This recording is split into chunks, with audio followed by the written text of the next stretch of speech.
First time I ever read the U.S. Constitution, I was 9 years old.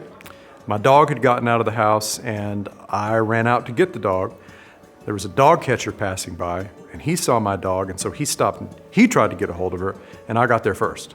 So he began to interrogate me, and I was dutifully answering his questions. What's my name? Where do I live? How old am I? And then all of a sudden my mother came running across the yard and got right up in his face. She called him an agent of the state, told him to get the hell out of there, and he took off. And so I thought she'd saved me, but then she turned around and she started yelling at me. She walked me back in the house and she said, "Don't ever tell somebody from the government whatever they want to know about you."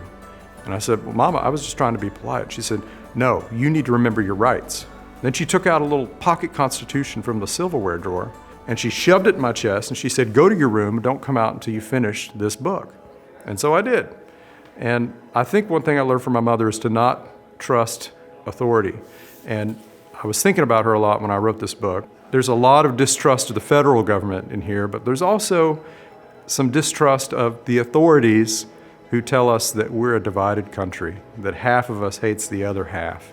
And what I found when I looked at all the data is that most Americans don't think that way.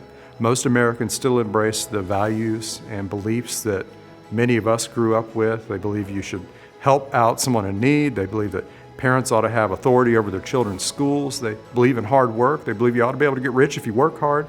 That's where most Americans are, and I think we've been told something that's not true about America. So I hope you'll give this a read and let me know what you think, because I think there's a lot in here that will encourage you. So if you want to learn more, go to icitizenbook.com and reach out if you like what you've read.